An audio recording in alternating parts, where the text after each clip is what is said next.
Почитувани, добар ден. Гостин во неделното интервју на Радио Слободна Европа е председателот на Државната комисија за спречување на корупција, господинот Војслав Зафировски.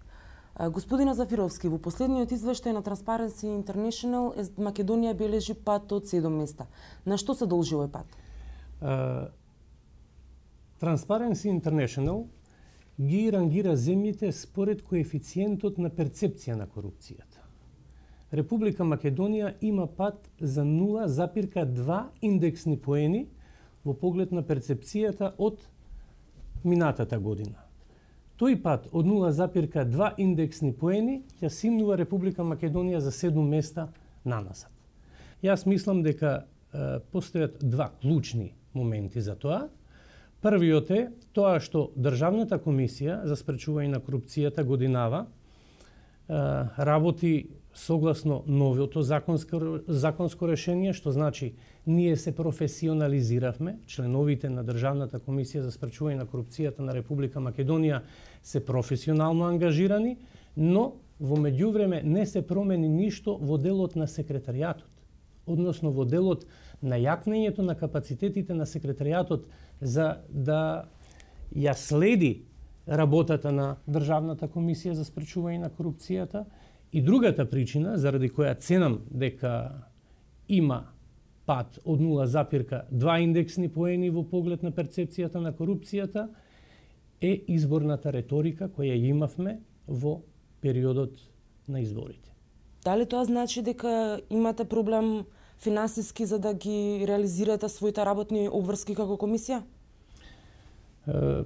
Државната комисија за спречување на корупцијата, буџетот за годинава беше лимитиран и ако не се направеше ребаланс, имаше средства за активности и заплати до септември оваа година. Меѓутоа, со ребалансот кој се направи, се овозможија средства, се одвоија средства за нормално напречено функционирање на Државната комисија за спречување на корупцијата и тие средства обезбедуваат нормално наше функционирање до крајот на годината. Проекцијата за буџетот за наредната година е далеку подобра од онаја што беше за годинава, меѓутоа се разбира тука се имаат предвид новиот статус на Државната комисија за спречување на корупцијата, активностите кои ги планираме за 2012 година, натаму новите вработувања,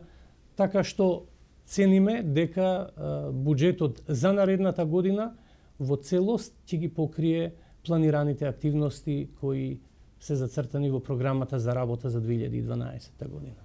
Најавивте дека ќе поднесете иницијатива против СДСМ за кривично гонење поради нерегуларностите кои што произлегува од финансискиот извештај. До каде е таа постапка? Сега сме во онаја фаза кога работиме на изготвувањето на иницијатива за кривично гонење на оние субјекти кои го имаат прекршено кривичниот законник. Јавноста веќе знае, ние добивме два финални извештаи од Социјалдемократскиот сојуз, од А1 телевизија и од Продукција Плюс.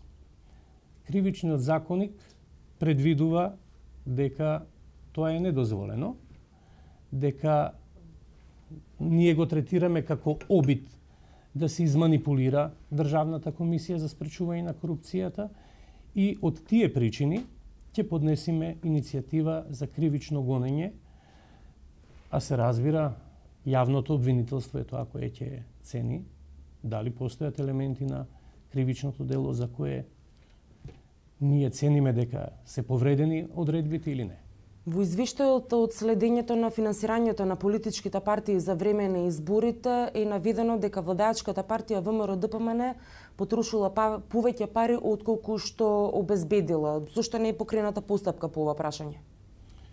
Комисијата не може да покрени постапка не само за тоа прашање, туку и за останатите прашања кои се врзани со должничко-доверителни односи меѓу два субјекта.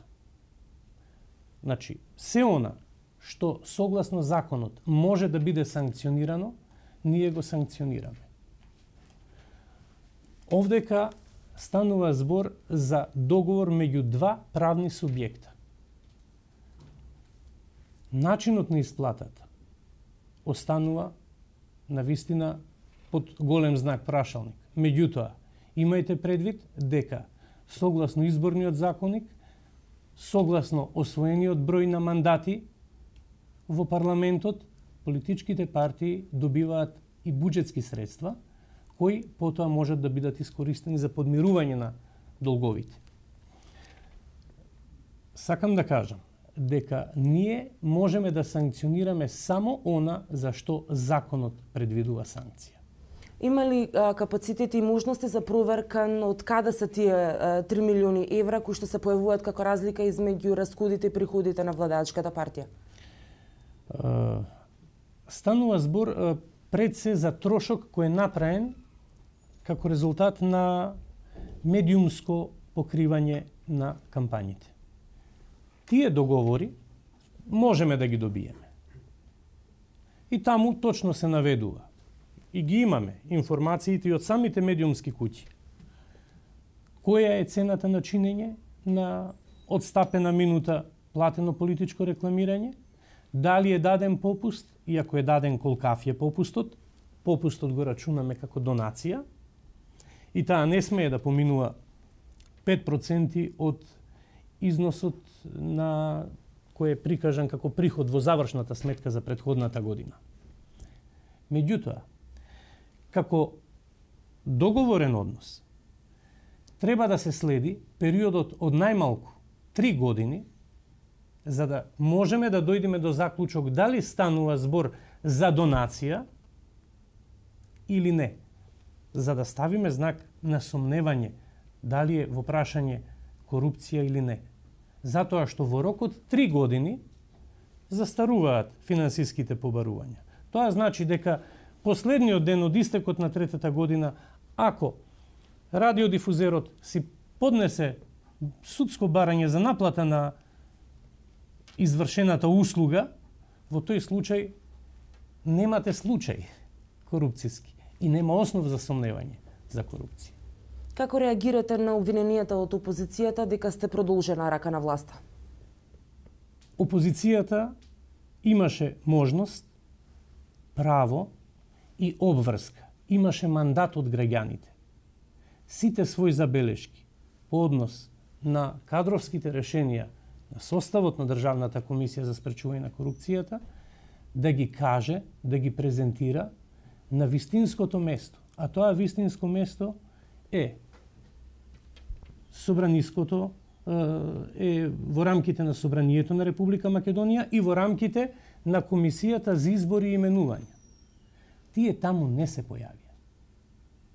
Така што сите разговори надвор од официјалните места наликуваат на женски муабети кои едноставно не заслужуваат коментар.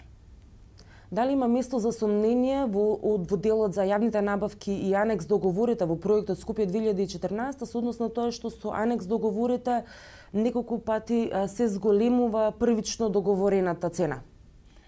Законот за јавни набавки овозможува и дозволува да се прават анекс договори кои можат да ја зголемат вредноста на одреден објект или на одредена договорна услуга за одреден процент.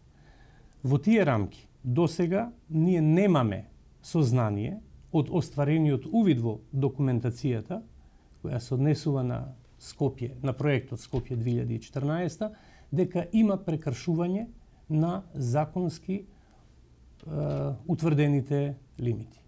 Но тоа не значи дека Државната комисија за спречување на корупцијата не е подготвена секогаш кога ќе има вакви информации, истите да ги стави под лупа. Ви благодарам за разговорот. Ви благодарам за можноста да поразговараме на овие теми. Го следевте неделното интервју на Радио Слободна Европа. До гледање.